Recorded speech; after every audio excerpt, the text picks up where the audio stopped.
함께 나눌 말씀은 마가복음 1장 40절에서 42절까지 세 구절입니다.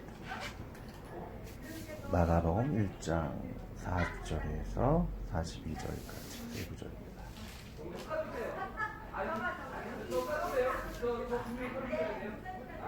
시작 페이지 함께 교독하고 마지막 같이 읽겠습니다. 한 나병 환자가 예수께 와서 꿇어 엎드려 간구하여 이르되 원하시며 저를 깨끗하게 하실 수 있나이다. 예수께서 불쌍히 여기사 손을 내밀어 그에게 대시며 이르시되 내가 원하노니 깨끗함을 받으라 하시니 곧 나병이 그 사람에게서 떠나가고 깨끗하여진지라. 주여 귀한 말씀을 또한 나누게 됩니다. 우리들이 삶을 살아가면서 이웃 가운데 또 소외되고 육체적으로 힘든 많은 사람이 있습니다. 그리고 기도할 때에 또 그들을 찾아가서 위로할 때에 정함을 얻고 또 주님 안에 나음을 얻는 것을 보게 됩니다. 오늘 본문에 이 소외된 자를 찾아가는 예수 그리스도의 모습과 같이 또 우리 주위에 그런 사람이 있다면 이해하고 포용하고 용납하고 기도하고 예수 그리스도의 이름으로 주님을 소개함으로 전함으로 그들을 온전케 하며 함께 구원의 자리에 나올 수 있도록 도와주시옵소서. 또 믿음은 주님께 믿음은 나아가는 곳이라 하시오. 귀한 자리 또 잃지 아니하도록 많은 형제자매를 함께하게 해주시고 주 예수 그리스도의 이름으로 기도하였습니다. 아멘.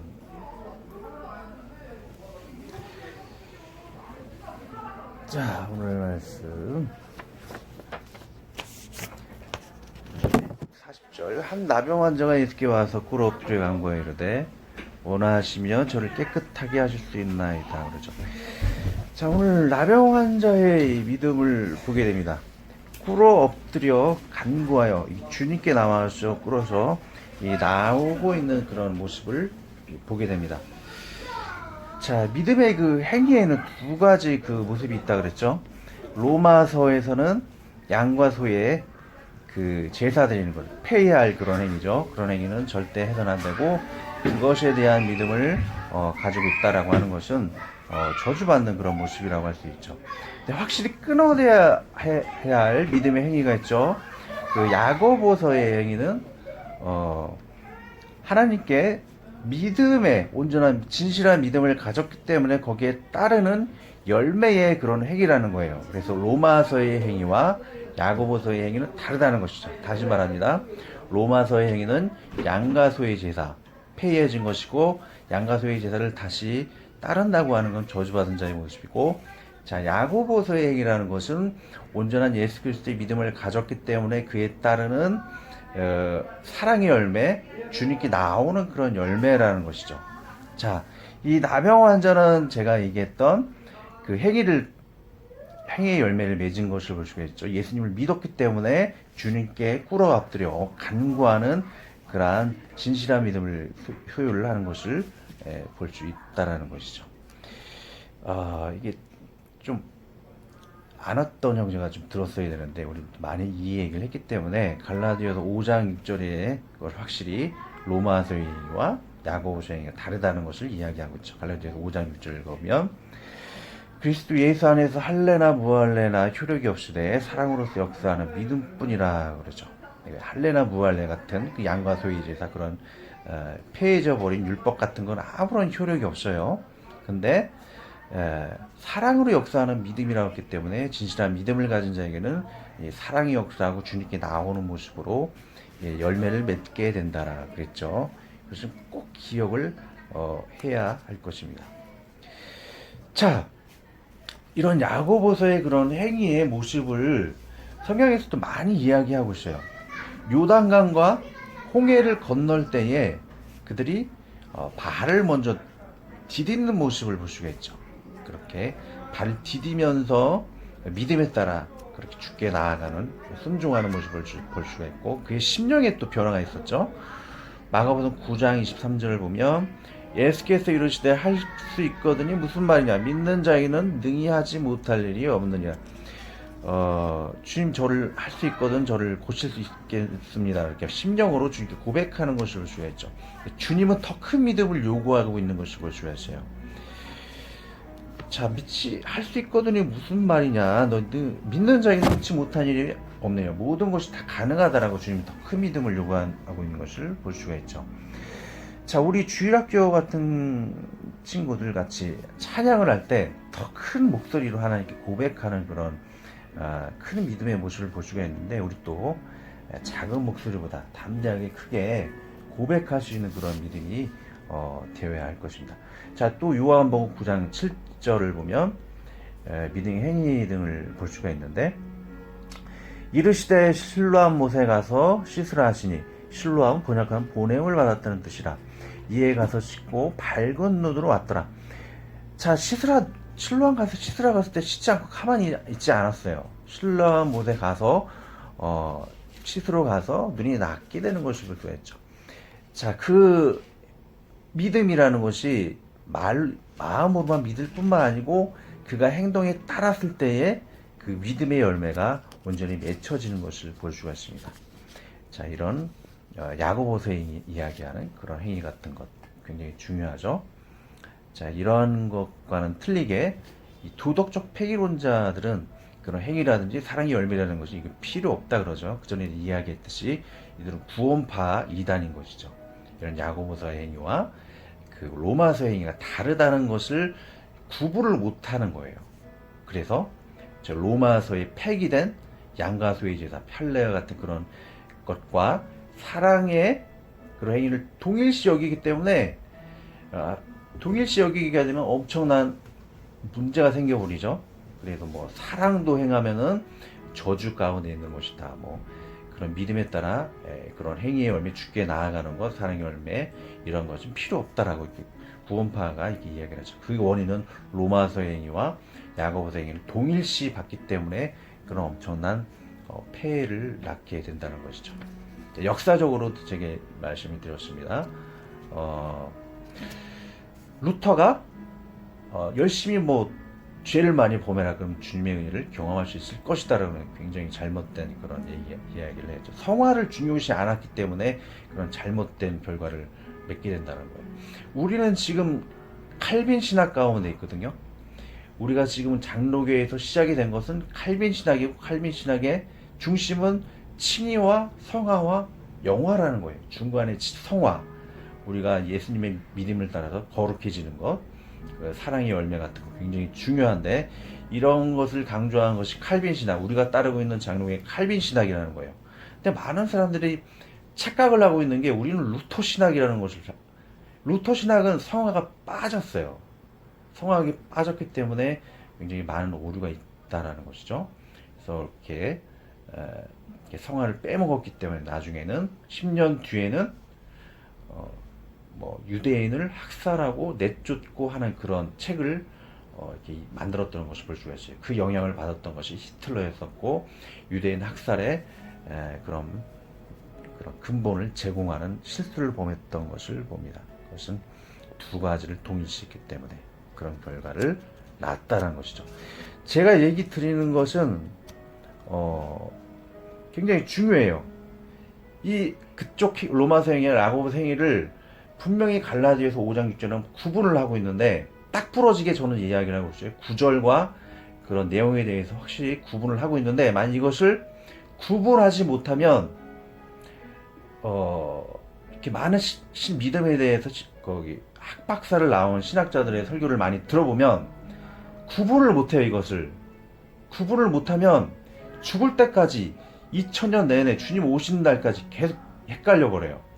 어떤 때는 뭐 행위가 중요하다고 그러고, 어떤 때는 행위가 안 중요하다 그러고, 중요하다 안 중요하다, 중요하다 안 중요하다, 계속 이 얘기만 반복해. 뭔 말인지 알아듣지를 못해. 헷갈려가지고. 명확하게 두 가지를 딱 끊어서 구분을 해주면 고생할 필요 없어요. 단 5분 안에 행위가 무엇인가에 대해서 이렇게 설명을 해줄 수가 있는데, 구분을 못하면 평생 헷갈리다가 설명도 제대로 못 해주고 끝나버립니다. 이것을 제대로 구분할 수 있다면 어떤 면에서는 신학교에서보다 더 나을 수 있다고 저는 생각을 합니다. 자, 41절. 예수께서 불쌍히 여기다 손을 내밀어 그에게 대시며 이르시되 내가 원하노니 깨끗함을 받으라 하시니. 설교하기 전에 제가 항상 저저번 주에 설교했던 것 중에, 제 간증 중에, 이게 충분 조건의 신앙이 잘못됐다고 그랬죠. 그래서 예화를 들면서 제가 교회를 나오다가 성경을 읽다가 그걸 내팽개쳐버리고, 성적이 안 나오니까 내팽개쳐버리고 하나님 부인했다 그랬어요. 그런 예화를 듣는데 제가 잘못 예화를 들었죠. 그 당시에 이제 교회를 다니지 않았어요. 교회를 다니지 않고 성경만 내팽개치면서 성적이 안 나오니까, 성적이 잘 나오기 위해 성경을 읽었는데 그렇지 않으니까 성경을 내팽개쳐 버린 적이 있어요. 그런 예화를 들었는데, 그때 그 당시에는 제가 교회를 다니지 않았었죠. 교회 다녔던 예화를 들었는데, 제가 설교 중에 좀 실언을 한 것 같아요. 교회가 아니고 성경을 내팽개치면서 교회를 다니지 않았다. 그러는 충분 조건의 조건적인 신앙을 가졌기 때문에 그렇게 되었다라는 것이죠. 예, 그래도 정정을 번복을 해야지 제가 그 다음 설교를 이어갈 수가 있어요. 실수한 건 제가 고백을 드립니다. 41절에 예수께서 불쌍히 여기서 손을 내밀어 그에게 대시며 이르시되 내가 원하노니 깨끗함을 받으라 하시니라고 그러죠. 자, 개역 한글에는 여기 민망히 여기사라고 이야기를 하고 있어요. 지금 개역 개정에는 불쌍히 여기사라고 하고 있는데, 개역 한글에는 민망, 제가 이거 바뀌기 전까지 민망이라고 이렇게 항상 읽어왔거든요. 20년 가까이 읽어와가지고 이 구절 읽을 때마다 예수님은 이렇게 나병 환자를 만나시면 민망이라는 뜻이 그거잖아요. 참 창피하다, 망신살 뻗친다, 그런 의미를 생각을 했어요. 그 거룩하신 예수님이 나병 환자를 보니까 망신살 뻗친다, 그런 생각을 했는데 그게 아니더라고요. 해석을 제대로 한 게 기억개정을 제대로 설명을 했는데, 원어를 살펴보니까 스플랑크리 조마이라 그래서 불쌍히 여기다 동정하다는 의미를 가지고 있대. 예수님이 나병 환자를 만났을 때 망신사스럽다는 게 아닌 거예요. 거부감으로 만난 게 아니고 불쌍히 여기다 예수님의 그 사랑의 마음으로 그런 나병 환자를 치유하였다라는 것이죠. 그 예수님의 그 사랑의 마음. 세상에 참 부정히 여기는 사람들이 많이 있잖아요. 뭐 미혼모도 있고 이렇게 세상적으로 왕따 시키는 그런 사람들이 있죠. 그런 사람들, 주님은 병이 있는 사람, 마음이 상처받은 자들, 그들을 오히려 찾아가서 그들을 마음을 고치고 그들의 육체를 고쳐서 위로하시는 그런 사랑의 주님인 것을 볼 수가 있다는 것입니다. 자, 예화를 한번 들게요. 제가 좀 오래전 이야기인데, 옛날 처음 모태 섬기던 그 교회에서 고향이 경상도신 분이 있어요. 그래서 그분이 추도라는 곳에 우리 청년회 그 모임을 갖도록 했습니다. 굉장히 먼 데까지 갔다 왔는데, 그 추도라는 거기에 갔을 때 문둥병자 있는 걸 전혀 몰랐는데, 그 섬에 가도 저는 전도하기 위해서 좀 전도지를 좀 많이 가져갔어요. 그러면서 여기저기 돌아다니면서 전도하려고 했는데, 이렇게 얼굴에 이렇게 수건을 두르시고 저희 굉장히 외면을 하려고 그러시는 것 같더라고요. 그래서 얼굴을 그래도 봐야 되니까 잠깐 봤는데 얼굴이 하얗더라고요. 심하진 않은데 이제 문둥병이 걸리시는 것 같아요. 그래서 그런 섬에 고립된 데서 계시는 것 같더라고요. 근데 그 주님의 사랑을 좀 느낄 수 있다라는 게, 그 섬을 도착할 때쯤 됐을 때 굉장히 큰 첨탑, 교회에 그 첨탑이 있더라고요. 그래서 그곳을 복음화시키기 위해서 그런 문둥병자 같은 그런 사람들에게도 복음을 전하기 위한 주님의 사랑을 느낄 수 있다는 것을 제가 보게 되었습니다. 자, 문둥병에 대해서 한번 생각을 해보죠. 이 문둥병은 병이 좀 많이 진행이 됐을 때는 거의 고치기가 힘든 그런 병이라 그래요. 그 미국에서는 아르마딜로 몸을 두루 이렇게 막 감싸는 그런 동물이 있는데, 그것을 만지면은 문둥병이 걸린다 그래요. 근데 심해졌을 때는 그런 고칠 수 없는데, 하나님의 능력 외에는 고칠 수 없는 병이 문둥병이라고 합니다.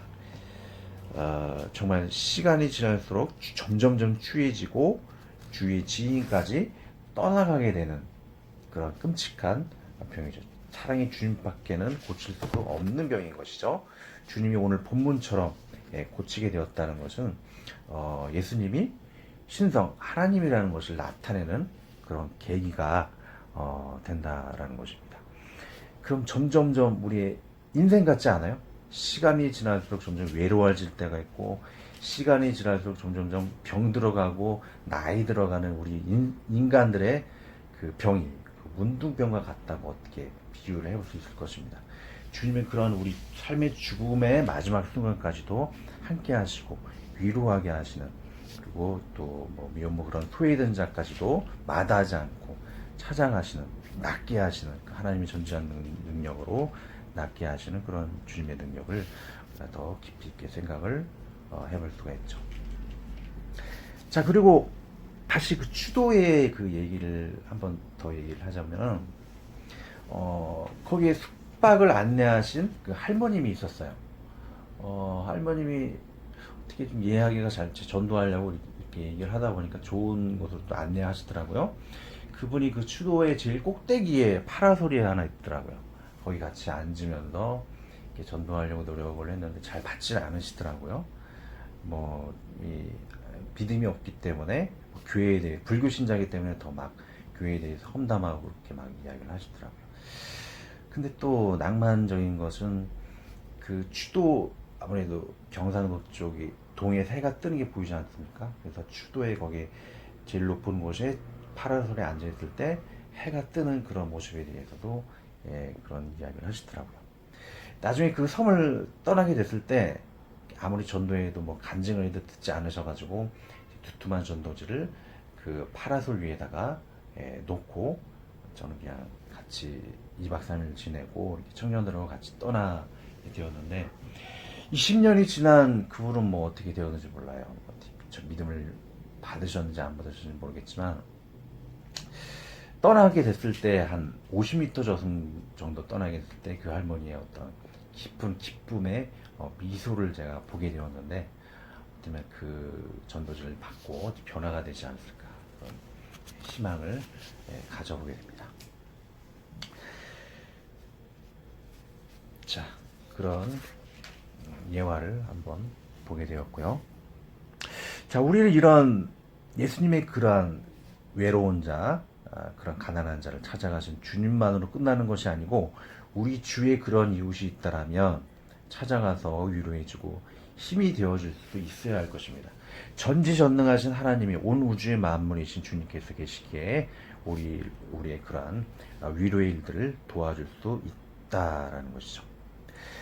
자, 근데 예수님이 그 병자를 낫게 하시는 그 두 가지 원인을 볼 수가 있는데, 첫 번째는 하나님이 전지전능한 하나님이시, 초월성이 있기 때문에 창조주로서 그 자의 병을 낫게 하였다는 것이죠. 그 병을 낫게 하는 첫 번째 원인은 그 능력은 하나님께서 전지전능하신 분이기 때문에. 자, 두 번째 그 원인은 주님께서 그 나병 환자의 병을 낫게 하시는 대속의 그 일을 하셨기 때문에 그 병이 낫게 할 수 있다는 것이죠. 자, 두 가지 기억을 해야 됩니다. 첫 번째는 예수님의 초월성, 전능성. 자, 두 번째는 예수님의 대속성으로 그 자의 병이 낫게 될 수 있다라는 것입니다. 자, 관련 구절 한번 더 짚고 넘어가겠습니다. 누가복음 1장 37절을 보면, 대저 하나님의 모든 말씀은 능하지 못하심이 없느니라. 주님의 초월성이 있기 때문에 예수님은 그 병을 고쳤다라는 것이죠. 자, 누가복음 15장 26절은 나병 환자가 병이 낫기 위해서는 예수님의 계명을 다 지켜야 하기, 하나님의 계명을 다 지켜야지만 그 병이 나을 수 있다 그래요. 근데 그것을 다, 율법을 다 완성할 수 없겠죠. 그래서 예수님이 그것을 대신 지은 것을 볼 수가 있습니다. 한번 읽어드릴게요. 이르시되 너희가 너희 하나님 나 여호와의 말을 들어 순종하고 내가 보기에 의를 행하며 내 계명에 내 귀를 기울이며 내 모든 규례를 지키면 내가 애굽 사람에게 내린 모든 질병 중 하나도 너희에게 내리지 아니하리니 나는 너희를 치료하는 여호와임이라. 그 나병 환자가 스스로 병이 낫기 위한 방법도 있어요. 그것이 뭐냐면 율법을 다 지켜야 한다는 것이죠. 절대 600가지의 그 율법을 다 완성할 수가 없죠. 그렇기 때문에 예수님이 대신하셨다. 자, 마가복음 8장 17절은 그의 연약한 것을 대신 지었다라고 이야기하고 계시죠. 이는 선지자 이사야를 통하여 하신 말씀이에요. 우리 연약한 것을 친히 담당하시고 병을 짊어지셨도다함을 이루려 하십니다. 주님이 그 나병원의 병을 대신 지셨기에 그가 병을 낫게 하게 되었고, 이제 우리의 삶에서도 우리 힘으로 죄를 짓는 것들, 우리 힘으로 죄를 없앨 수 없지만 주님의 전능하심으로 그 초월성으로 병을 치유하시고 죄를 사하시고 또 주님의 대속하심으로 십자가의 그 짐으로 우리의 연약함을 대신하였다는 것이죠. 주님을 향한 그 믿음을 한 번 더 생각해 보았고요. 자, 42절 이것을 읽고 마치도록 하겠습니다. 곧 나병이 그 사람에게서 떠나가고 깨끗하여진지라. 나병이 깨끗하게 되었다는 것, 새로운 하나님 안에서 새로운 피조물이 되었다는 것이죠.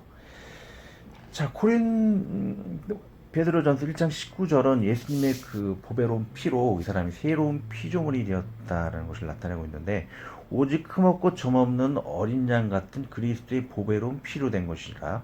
그러니 누구든지 그리스도 안에 있으면 새로운 피조물이나 이전 것은 지나갔으니 보라 새 것이 되었다. 고린도후서 5장 17절 나오는데, 자, 새로운 피조물이 되었죠. 우리들은 믿음 안에 새로운 피조물이 되었다는 것에 대해서 그냥 어떤 의미인가에 대해서 궁금하게 생각하지 않을 때가 있습니다. 자, 새로운 피조물이 되었다는 것은 무엇일까요? 하나님께서 우리를 칭의하셨다는 거죠. 우리를 이제 의롭게 하셨다는 것이 새 피조물의 의미일 것입니다. 우리는 다시 죄를 짓지 않는 그런 완전한 몸은 아니에요. 그러나 칭함을 받는다는 것이죠. 우리는 죄를 완전히 사하심을 받은 그러한 새로운 피조물이 되었다라는 것을 생각해 볼 수가 있다. 그러한 의미에서 새로운 피조물이라는 것이죠. 그리고 우리가 다시 부활의 몸을 겪을 때 죄짓지 않는 죄성이 사라지는 그런 새로운 피조물이 완벽한 온전한 피조물이 될 것이라는 것이죠. 우리는 이제는 죄를 용서받은 그런 새로운 피조물로서 우리는 어떻게 지내야 될 것인가. 고린도전서 1장 13절에 나와 있죠. 그리스도께서 어찌 나뉘었느냐. 바울이 너희를 위해 십자가에 못 박혔으며 바울의 이름으로 너희가 세례를 받았느냐. 우리는 이런 거듭난 새로운 피조물로서 죄사함 받은 자로서의 삶으로서 이웃과 더불어 주님 안에 한 마음과 한 뜻으로 하나님께 영광 돌리는 것, 다툼이 없는 한 마음과 한 뜻으로 죄사함 받은 자로서 영광 돌리는 그러한 삶을 살아야 할 것입니다.